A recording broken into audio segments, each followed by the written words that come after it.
guarantee that we'll ever get the money.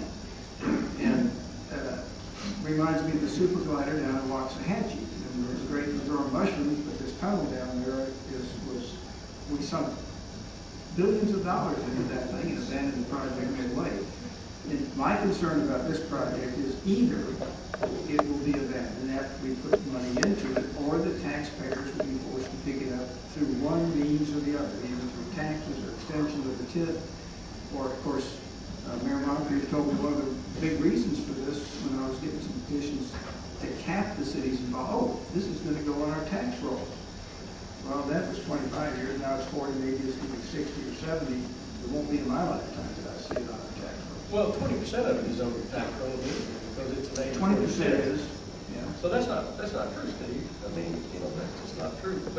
But I still don't think we have $1.3 billion in new development. That's what it would take to get the 13 million. But if you hold on to it long enough, you'll see it. There's no water. Yes, there is water, and I hope you take time to read this because I think you're going to be interested in the projects that the water district is involved in to bring adequate water supply to North Texas, at least to the Tarrant Regional Water District. Well, let me answer that. Some of the projects that you've got that I'm looking again at the 2012 water development plan for the entire state. Particularly, you've got in here one of the big ones is Oklahoma Water, still in here at $756 million outlaid with not a drop of water showing up until 2060. Marvin Nichols Reservoir at $3.3 billion, not a drop of water showing up until 2030. And by the way, Marvin Nichols Reservoir is being fought by the folks over in that region's water supply. You've got a Wright-Patman Lake, which is apparently the water district's going to pay to have the flood pool raised on that one. Again, when you start calculating all of these, you're talking about billions of dollars, but that's not even the point. These are projects that are, at this point, kind of pie in the sky and that they're not approved. You've got other water districts fighting you for it. As a matter of fact, with regard to Marvin Nichols, you've got landowners fighting, and now the EPA fighting for part of that, saying that that particular area is, maybe they found a snail darter, I don't know what they found, but the fights don't give us enough adequate time. We don't have enough focus where it ought to be, and that is an additional water supply. I will say this, and kudos, big kudos, for the wetlands project. That is a fantastic idea, and that was a wonderful way to expand the amount of water that we have into the system and also help to clean it. But we need to see more out-of-the-box thinking like that and less thinking about building a channel and cleaning up downtown when we really need to be focusing on water. Well, we are.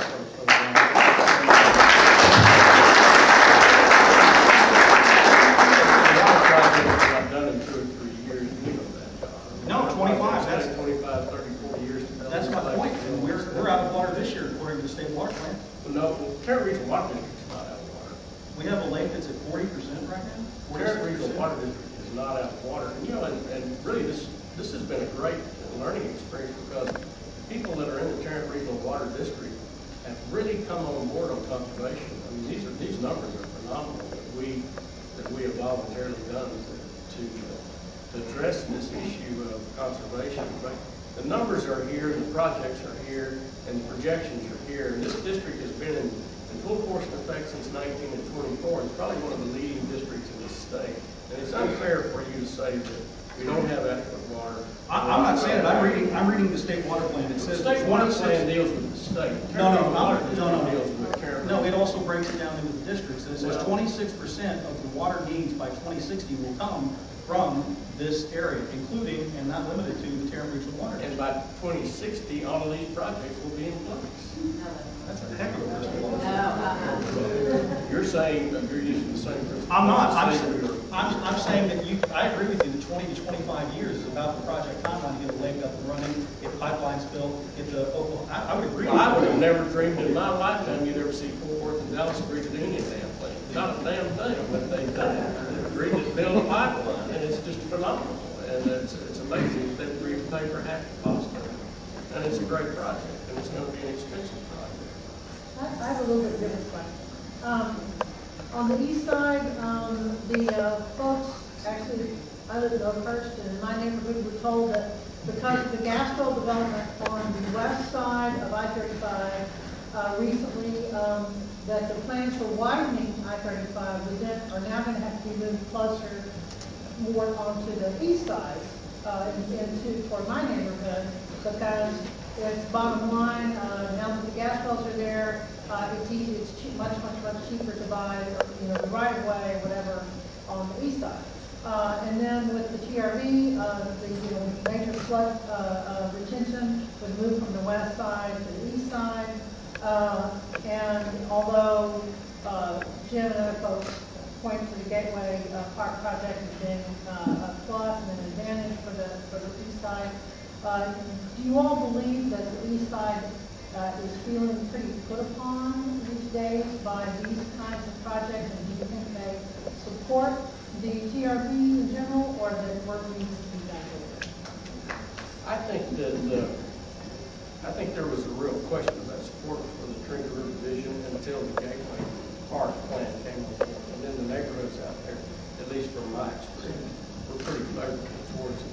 Let me tell you, I'm not at all excited about this gas drilling. I've really changed my mind on this quite a bit. And I'm afraid that it's going, folks, I'm afraid that the gas industry, the whole country are going to be pretty much in control of where you put I-35 and a lot of other things in this great city. And I'm not opposed to it, as long as it's done safely and with common sense. But what I saw while Clyde and I were there, of course, we weren't there when the real system came on board, is these setbacks and all this stuff, this doesn't work. We're going to have to get a firm handle on this, and I think we're going to find ourselves continually having to do things to meet the expectation or the development of a gas well, and I don't think that's how we're going to see it. I think I agree with Jim on the gas, not on the Gateway Park issue. We did have some $4 million back when we were both on the council for Gateway Park renovation and improvement. I believe that the inclusion of Gateway Park to be flooded periodically. And at one of the meetings they had at the Eastside Library, one of the Corps engineers said that they would have some flooding maybe every couple of years based on average rainfall, which we don't have right now. But then there would be a major flooding every 5 to 10 years. Well, Gateway Park is Central Park. I don't think I've ever heard of Central Park being underwater. And one of those ancillary costs to building a park that's also a floodplain is who's going to pay for cleanup every time we have flooding.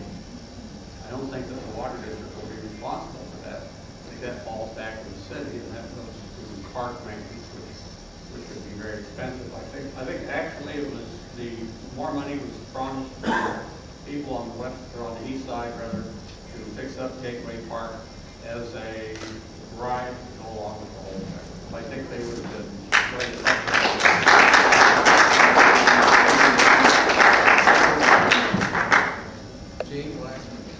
This is from the audience. When the Trinity River Vision signed on with the interagency agreement between the federal HUD and DOT to be guided by EPA Sustainable Communities for Environment and Development Transportation, did you build into that agreement to not take the local contribution from the city water and sewer monthly bill when residents are in drinking water restriction? I don't know, but I can fly back horse reverse censor. I don't have an answer to that question. I mean,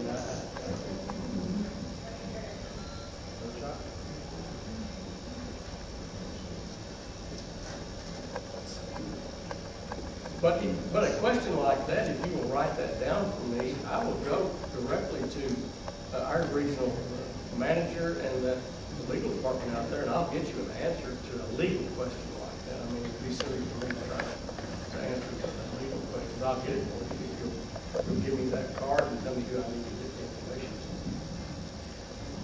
Clyde mentioned the flooding at Gateway Park. One of the things, and John mentioned this, about the bypass channel creating a faster river, but it also creates a shorter river at flood stage, which means you're taking roughly 3/4 of a mile out of the river in the system that can hold, in surge stage, you can hold however wide